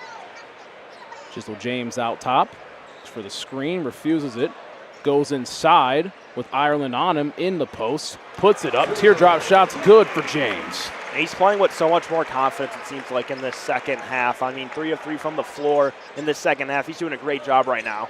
Ireland with it, kicks it out to Brown the third, who's guarded by Hickman. Brown the third shot fakes, puts it up, missed, rebounded by himself, but a foul is called on the floor.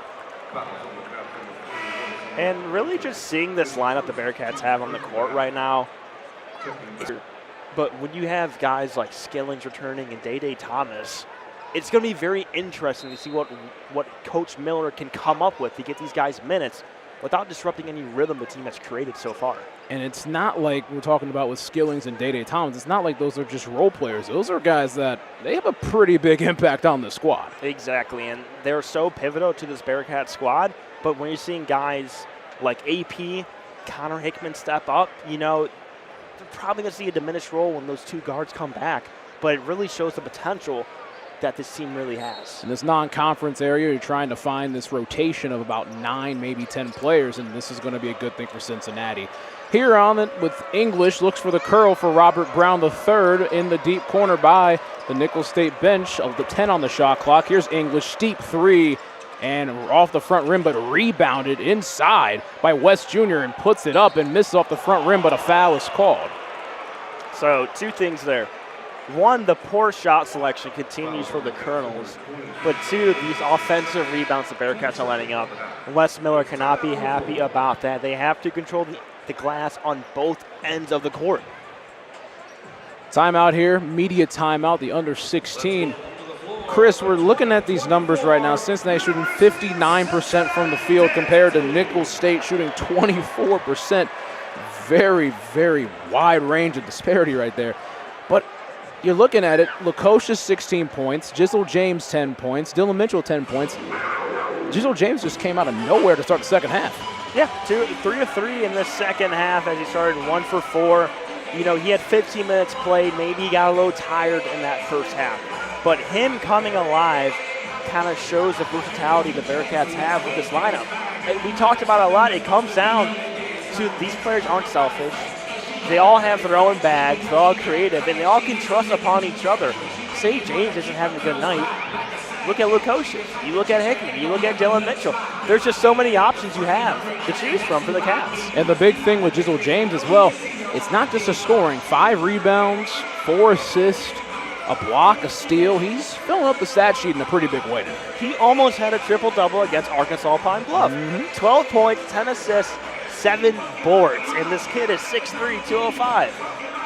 That gets me, though. The fact that he grew another 2 inches, apparently, from what's in. Again, do we buy it? I'm not sure. I was going to text you about it. I'm like, Jizzle James is listed at 6'3" now? Did they increase the soles in his shoes or what? Got the shoe lifts, man, I'll tell you. But, yeah, on the flip side with Nicholls State, I mean, they played last night against Northern Kentucky. They got a hard-fought win right at the buzzer. They're shooting not great from the field, 24%, 10 for 41 total, 3 for 10 from deep. Just not converting. That's been the big story tonight. And we talked about it pregame, or rather in the media room. The Colonels, this team is full of transfers. So you kind of want to wonder or ask if it's a chemistry issue. Have they formed that chemistry yet? When you have a lot of transfers in, it can be tough trying to mesh different players, you know, all around. And you got to wonder if it's a chemistry or are they just not in sync today, not their day, the Bearcats defense doing its job. You really just don't know. They had 6 guys that were on the roster last year with this Nicholls State team. 3 of them averaged over 10 points a game for the squad that won 20 games last year. They were top 3 in their conference. Again, they had a good season, 20-14 record under first-year head coach at the time, Tevin Sadler. I mean, they were good last year. Again, you're looking at them, they're not going to be playing a Cincinnati every single night. So they're obviously going to have to try to measure themselves up, see what's going on. If this team can play under control and play to the best of their abilities, they could be a pretty good team in their conference. Exactly, and you look at the process. This is Coach Sadler's second year. There's so much light ahead of him and this team, too. You know, there's still a lot of changes happening. You know, maybe, you know, he hasn't fully incorporated his game plan or his system, whatever it may be. There's still so much ahead for Coach Sadler, and this might be a team you look at in a couple of years. Jamal West Jr. at the line shooting 2 shots, rims the first one in. He's got 1 shot remaining. He shot 69% from the free throw line last year, averaged 13.4 points per game and 7.4 rebounds. Had a really good season for the Colonels. Second free throw, rims out, tipped out, and goes to the Bearcats. Let's see what the Bearcats can do on this possession. 3.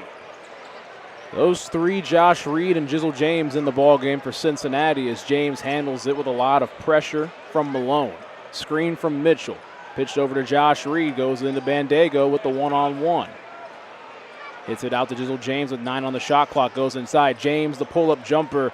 It's toilet pulls around and goes in for James. So it looked like the Colonels are in that 2-3 zone, or that zone that you talked about, and James simply just found some space, and it's that mid-range slot. That's him. English looked for the screen. It was refused, off to Brown the third, who gets a screen from West. Kicks to the corner to Searles. Searles with the nasty between the legs, kicks it out to Brown with 7 on the shot clock, guarded by Josh Reed. Brown inside, looking for something, kicks it out. English, 2 on the shot clock, 1, puts it up, and it did not hit the rim, but it's rebounded by Cincinnati's Tyler Betsy. They push in transition with Jizzle James. James, corner to Mitchell. Mitchell inside, kicks it over to Tyler Betsy. The 3 from Betsy, it's missed, but offensive rebound by Mitchell. New shot clock. Inside the Betsy. Betsy the strong take, but he's fouled, and he'll go to the line for 2. And Tyler Betsy, one of those unique players. So excited to have him on here at Cincinnati. Yeah. 6'8", 225 from Connecticut. Very surprised we got him from UConn and Coach Hurley over there. But see, he's going to be such a great player. You talked about it. He has all the characteristics to be great. He really does. He has to pick up the stuff and go on ahead and try to get immersed into the speed of college basketball will be the big thing as he goes to the line to shoot 2 shots. He misses the first one, got a shot remaining. Again, Betsy, Windsor, Connecticut, with the St. Thomas More. The prep basketball area up in the Northeast has been highly regarded, especially with an academy like Brewster Academy up there that had a run for a couple of years. New England prep basketball has produced a lot of great players, and here Tyler Betsy is in the Bearcats uniform as he makes the second free throw. It's 60-25. Cincinnati extends their lead to 35 points. And one of his assistant coaches, real quick, was Kane Broom, a 3-year standout for the Bearcats in 2017 through 19. You got to wonder if he had played a role. Lobs it up top and finished right there by Jamal West Jr., the pass from Trey English. A little bit of pressure from Nicholls State as the score 60-27. Jizzle James brings it across the timeline. James with 12 points on the night. Page with it. Kicks it over to Betsy. Betsy with an opportunity with his right hand. 13 on the shot clock. To James inside to Page. Page faces up. Throws across. Josh Reed. Chance, but gets it off to Betsy. With 5 on the shot clock now in the mid-post is Page. Spin move around. Loses the basketball. Puts up a shot. Page misses it, but it's offensive rebounded by Tyler Betsy. New shot clock. And a foul is called as multiple Colonels tried to get after Betsy, got the arm, and it'll be Bearcats basketball. And this lineup, it's very unique. You got Jizzle James and Dylan Mitchell, you want to call them, I guess, the main scorers. But other than that, it's not really like the most powerful lineup Cincinnati has brought up, but more of a defensive side lineup. Here Connor Hickman's going to check into the game for Jizzle James. And he'll get the chance to run the controls here. Haven't really seen Connor Hickman really run that point guard position, especially with the amount of minutes that Jizzle James has played in these first few games. Yeah, it's definitely going to be something to keep an eye out for. See how can Wes Miller incorporate Connor Hickman. Here Page inside with the left hand, puts it up, missed it, but it'll go to the line for 2. Strong take from AP. Yeah, and having this lineup on the court, as I mentioned, basically with 3 bigs, in my eyes, just by the size of AP, Betsy, and Dylan Mitchell, you're going to attack the paint. And you have to attack the paint with the guys you have in the court right now. Looking at those guys, the smallest guy on the court being Connor Hickman, who's 6'3". Everyone else is 6'7" or taller for the Bearcats. AP makes the first free throw, got another shot remaining, as is Griffith, one of those special players too. He really hasn't had the playing time. Obviously a lot of talent in front of him. But it's going to be interesting if Wes Miller can incorporate him into the lineup too. A lot of toys at Wes Miller's disposal. Lob up top and slammed down. Wow, what a lob from English to Wes Jr. I mean, he's just so explosive. He's made a lot of explosive plays so far. It cuts the lead to 33 for the Bearcats, but they will have the handle. Connor Hickman trying to get out of the trap. Throws over to Arrington Page. Up top to Betsy. Over to Page. Page will take his second 3 of the night, and Page will miss that one, and it's rebounded by the Colonels. On the run is Wes Jr. and gets it up to English by the C. Paul logo. Using the screen is English. Crossover, going inside, takes it, and lays it off the glass is Trey English. Here the Colonels applying a little bit of pressure as Rayvon Griffith brings the ball up the court, gets it back over to Connor Hickman as he crosses the timeline. They send two over there trying to jump and trap. Swings across court for Josh Reed. Back over to Rayvon Griffith, to Tyler Betsy, all in that corner. Inside to Page, one-on-one. Page goes up, and Page puts it home. Attack the paint. Now the lineup the Bearcats have, really the only person that's had playing experience last year is Josh Reed. So it's going to be interesting to see who's going to be the guy to take that shot in these possessions. Again, a very new team on the court when it comes to wearing those red and white threads for Cincinnati. Spin move inside for West, trying to find something, but he's blocked by Page. Ball tipped around, but it's a kickball on West Jr. It'll be Cincinnati ball. Under 12 timeout at the moment. We're going to take a break here on Bearcat Sports Radio. We'll be back shortly.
Back here at Fifth Third Arena, where Cincinnati is up 64-31 on Nicholls State with 11:53 to go in the second half.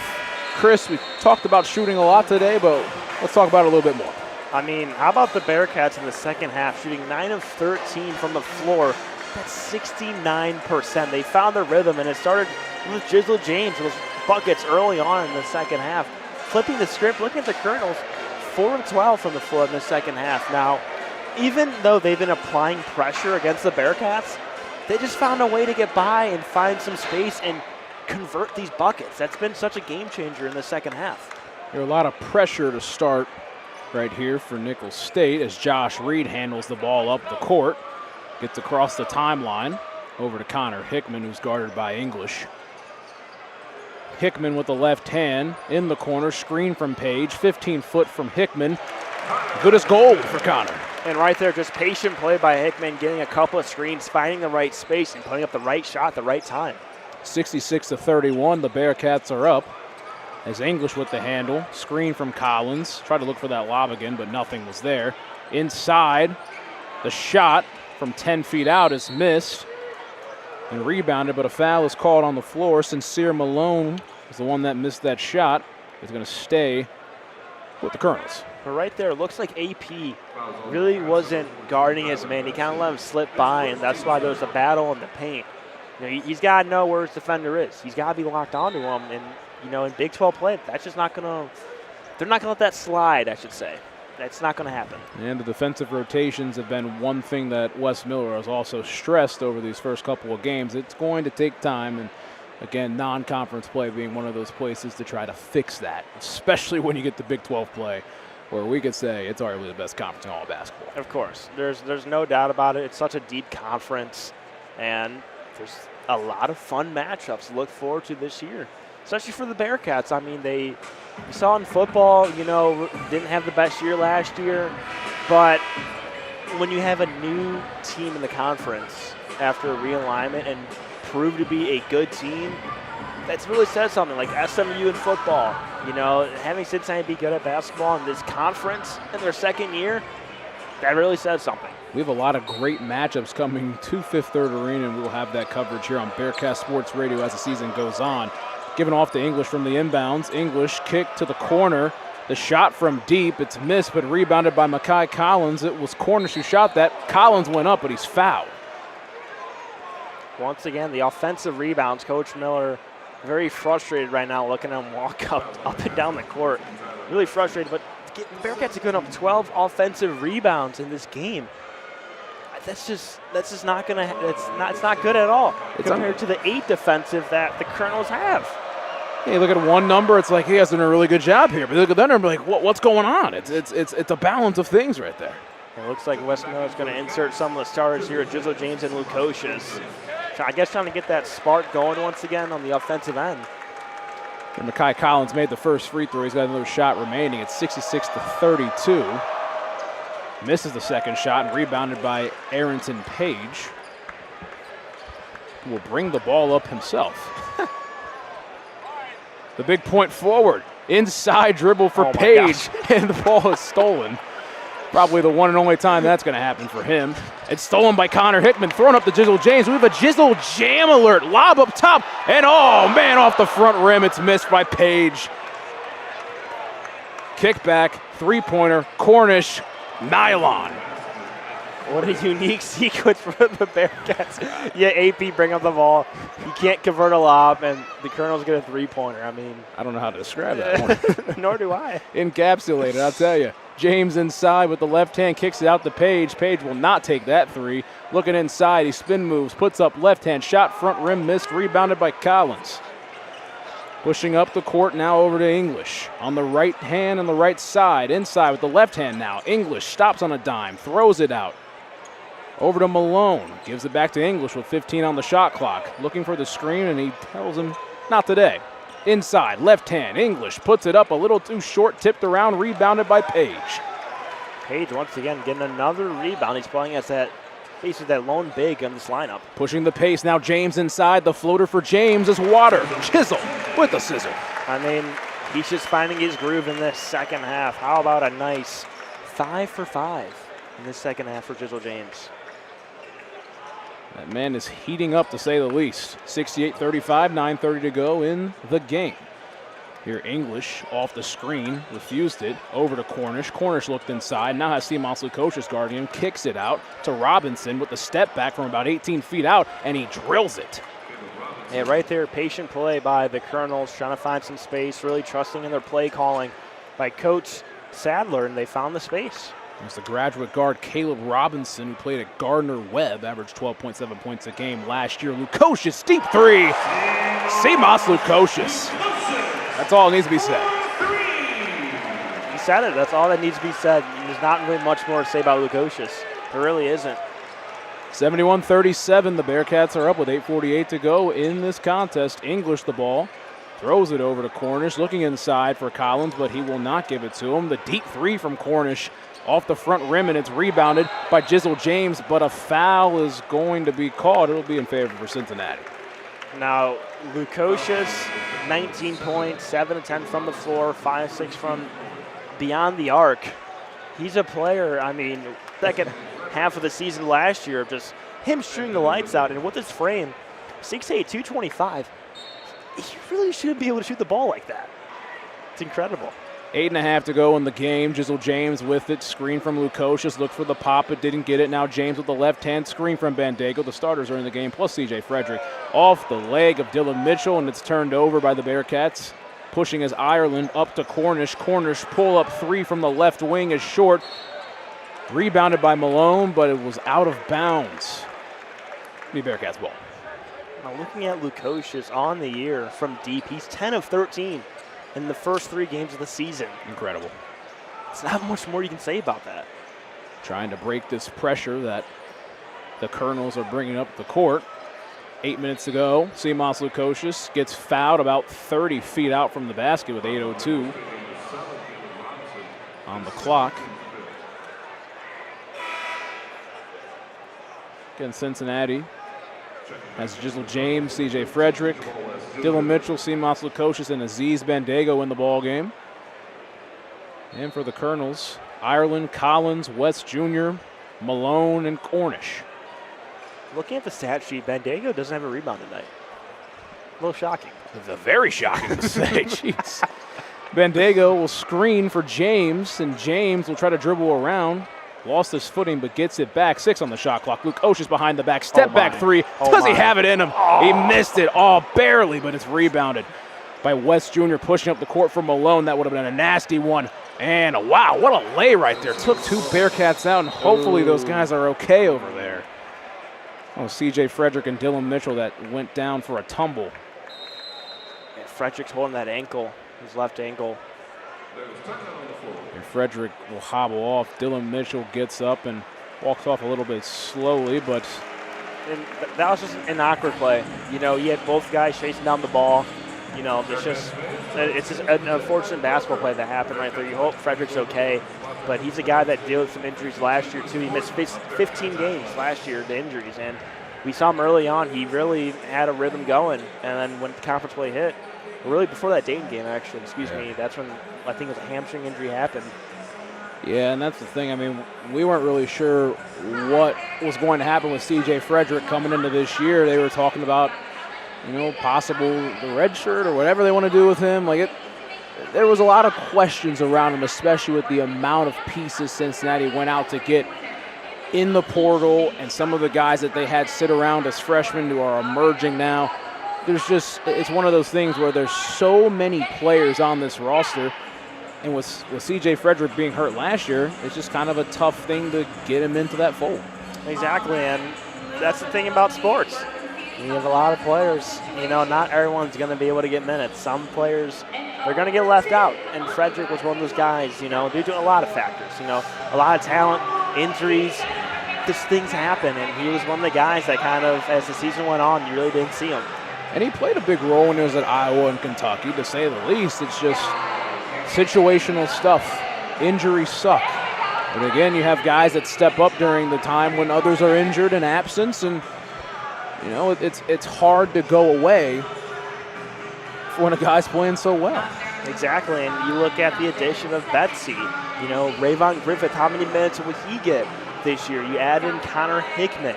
Jizzle James has panned out to the player we expected him, and hopefully he goes above and beyond that, but, only so many minutes can be played. There's going to be a lot of questions with Cincinnati this year. Again, the number 17th ranked team in the country at the moment, alluding to some of those big games that they have here at Fifth Third Arena. I mean, about 29 days out from now, crosstown shootout against Xavier. That's going to be a big one. It's going to be a big production that we're going to put it on. It's going to be awesome. A week after that, they play against Dayton down at Heritage Bank Center. We'll also have the call for that one. And then when you get to January, Arizona comes to town. Kansas comes to town. Baylor comes to town later on. TCU's here. I mean, you've got a lot of big-time matchups, and that's not taking any slights or digs at any of these other Big 12 teams, because every night in the Big 12 Conference, anything can happen. We were here for that Oklahoma State game. 10-point favorites, and was a must-win game, and they lost to the Cowboys. Anything can happen. It's a gauntlet of a conference, as they call it. Here, Lukosius will have the handle up 71-39 with 7:22 to go in the contest. Bandego, who does not have a rebound tonight, shockingly tried to screen for Jizzle James, throws it up top. Tipped around and got by Josh Reed with 8 on the shot clock. Bandego, pitch back, lob up top, and a little too far, but to Dylan Mitchell. I mean, Seamas has eyes that are on the peripheral vision, gets it over to Mitchell, slams it home. I mean, I thought he was going for Bandego right there, but way overshot it, but right behind him it was Dylan Mitchell. Great awareness right there by the 2. Like a quarterback trying to throw to a receiver, and the receiver behind him just catches it out of nowhere. Shot from Cornish from deep is way off and missed. Touch off Bandego. And it did touch off Bandego. He could have had his first rebound. But, I mean, just looking at the shot selection, it's been poor all night for the Colonels, shooting 29% from the floor. I mean, they got to find something going on the offensive end. They really do. Here, gets the ball inside and kicked out to Cornish, right back inside to Malone.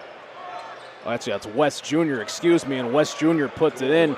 Been one of the only bright spots tonight. He has 12 points on 5 of 12 shooting. And right there, that was good defense by Dylan Mitchell. Just better offense by West.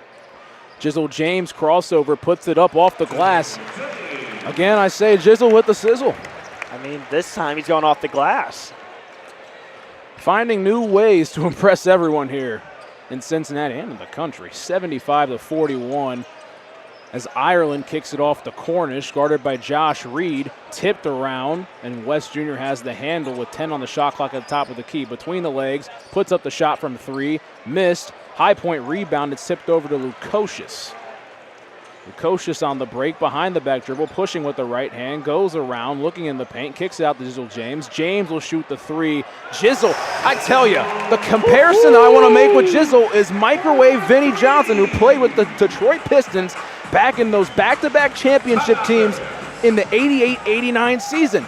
He warms up like a microwave, and no one can stop him when he's hot. 7 of 7 in the second half for 15 points for Jizzle James. What else can you say? You remember the second half catalyst? We got to bring it back. Here we are. We got to bring it right back. That's literally what you think of in a second half catalyst. Perfect from the field on that amount of shots. 7 for 7 is crazy. I mean, there's not much more you can say about it. I mean, I wonder where Pops is right now. Is he here? I can't find him. We're trying to see. I mean, I will say, he's got a brother that plays for Howard football. I don't know. I don't know where Edger and the Pro Football Hall of Famer is at tonight, I'll tell you. I mean, looking at Jizzle James, though, obviously we all know his dad's Pro Football Hall of Famer. We all know that. But, Edgerton wishes he would have played basketball, too. And he said he can relive his dream through his son, Jizzle. Living a pretty good dream right there. It's reality, to say the least. It's reality.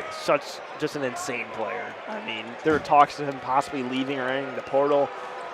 It would have been a big loss for the Bearcats if Jizzle would have left. Like Kanye said, I guess we'll never know. I guess we'll never know.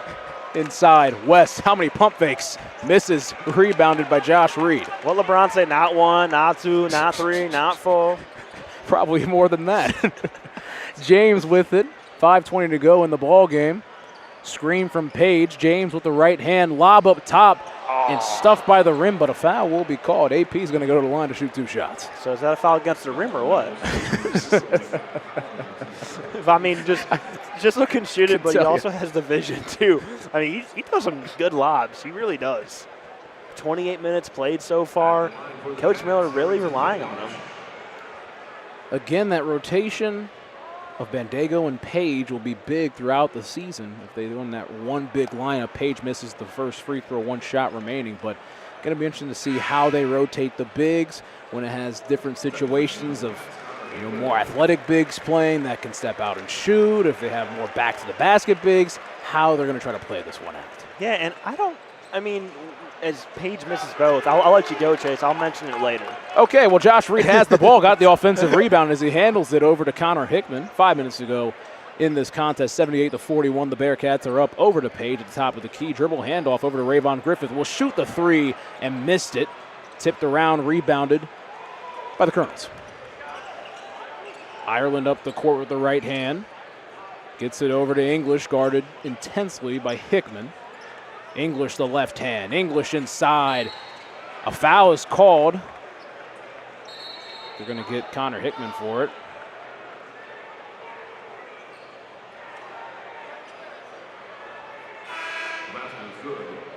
continue my train of thought with Arlington Page. They're going to say free throws, right? Well, they're going to count the bat. Wait, they're going to count goal the time, maybe? That might be the case. I mean, I think Page is coming in behind. I believe so.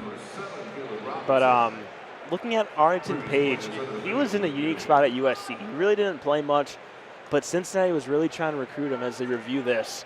But it was kind of unique. You didn't know how big of a role Page was going to play on the Cincinnati team.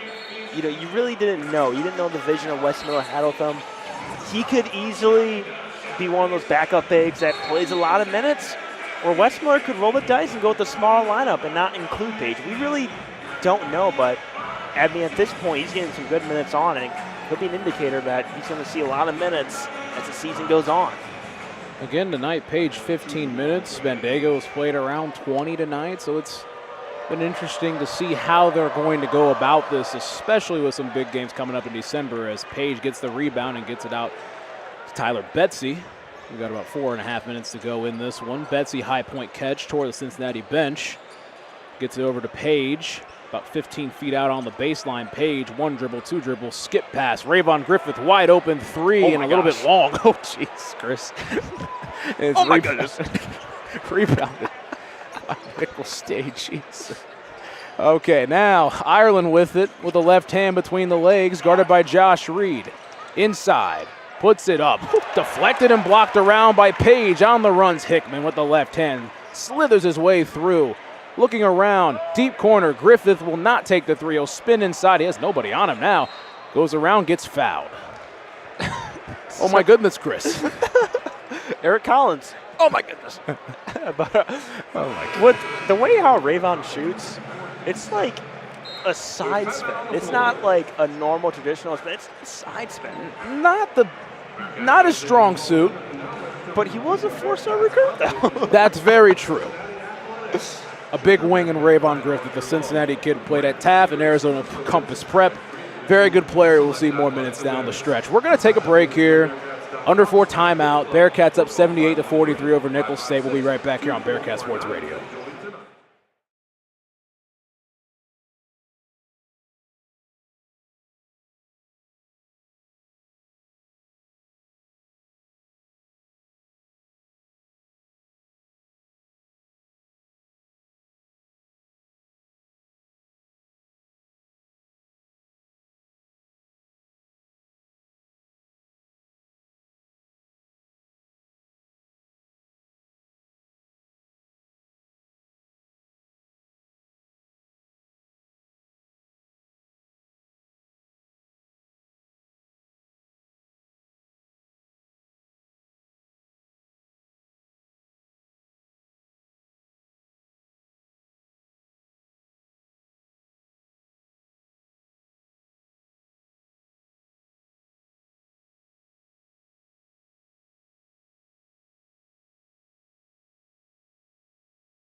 So we all know that Rayvon Griffith, the hometown kid who went to Taft, we all know that Cincinnati Bearcat. But when he was at Taft, he had a young fan come up to him to ask him for a photo.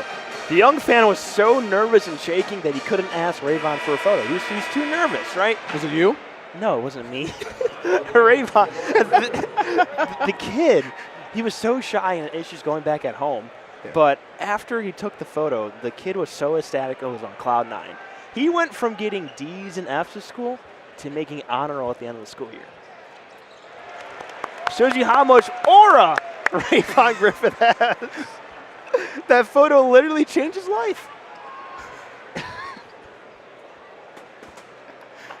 Rayvon made the first free throw, and he made the second one too. The aura grows for Rayvon Griffith, I'll tell you. Oh my God. You're something else, Chris. What did I do? I mean, it was a great story, let me say. Oh my gosh. Oh, he blocked it. Now it's tipped out for three, and he airballed it. Oh, and he laid it up.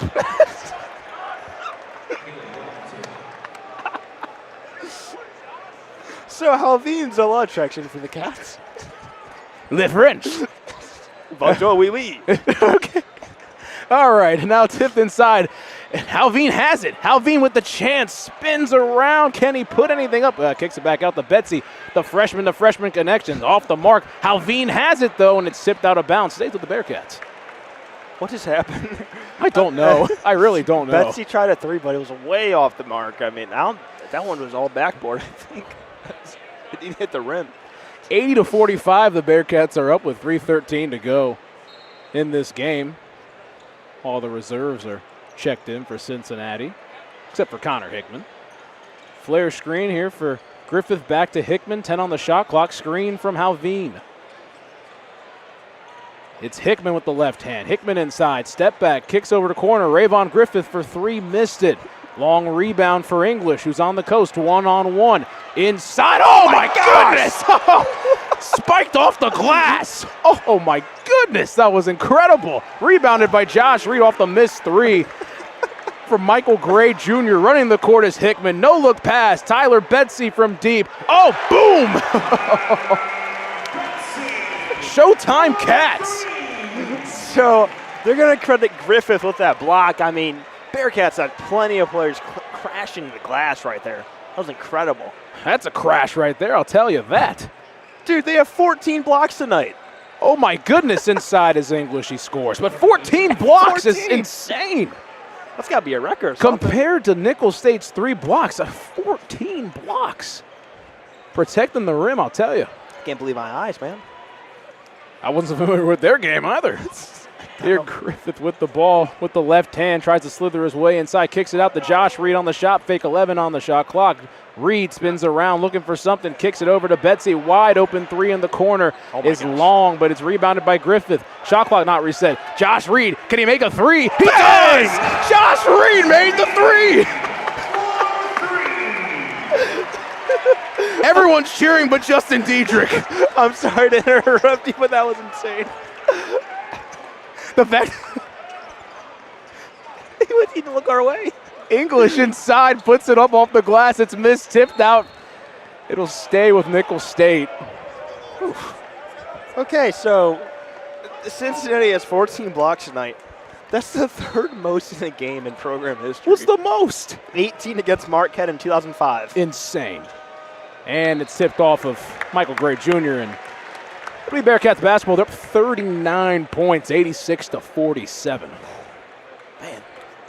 So we got 79 seconds to get 4 more blocks. I don't think that will be anything can happen. Everything can happen. Again, a lot of things don't make sense these days. Hickman brings it across the timeline. Look at the height they have on the court. I know, yeah. They need to get it to Zella. I'll tell you that right now. He needs a bucket. 1:03 to go. Gets it over to Reed. Screen from Zella. He screens for Reed. Rolls to the basket, and he's stripped. Malone up top, flush it down. And the only Bearcat fan happy is Justin Diedrich again. It's like that one Kobe meme. He's looking over like, huh? 45 seconds to go. Connor Hickman trying to dribble this thing out. He's guarded by English. Screen from Zella. Roll to Zella. Zella with a chance. He kicks it back out to Betsy. Screen and roll, 7 on the shot clock. Inside, Betsy puts something up, but he is palmed. A jump ball will be called, and it'll be possession for the Colonels. Yeah, he had someone in the corner. I'm not sure who it was, but he had someone open in the corner. Not wasting any time right there is Searles as he drives the right hand. Lots of fancy moves inside, right by the basket. Puts one up, it's missed, and rebounded by Zella. Reed with it over to Hickman across the timeline. Everyone stands up. The applause becomes louder and louder as the Bearcats are seconds away from a 3-0 start for the 4th straight time under Wes Miller. And that will do it here from Fifth Third Arena. The final score, the Bearcats 86, the Colonels 49. Here we transition into the post-game show presented by nobody. Presented by nobody. Hopefully we have a sponsor coming up soon. But Cincinnati 86, Nicholls State 49. Cincinnati shot 54% from the field, 39% from the three, 14 blocks, 18 assists, 46 rebounds. They controlled this game pretty well, to put it very lightly. They really did, but they didn't control the turnovers. They let that get away from them, and also allowing a lot of offensive rebounds, which is definitely a focal point they gotta fix on in practice. But overall, you know, it's game number 3. Nothing's gonna be perfect, but it was a great showing for the Bearcats tonight. We saw the second half emergence of Jizzle James, which really provided that spark for the Cats. And, you know, it's going to be an exciting season going forward, but still, it shows this team has some things to work on. That's going to do it here from Fifth Third. The Bearcats had a great night. They'll be back in action on Tuesday against Northern Kentucky across the river at Truist Arena. Aiden Riggs and I will have the call across the river in that state called Kentucky. I'm Chase Yance, Christian Pagan. We had a great time here tonight, and we'll see you guys next time here on Bearcat Sports Radio.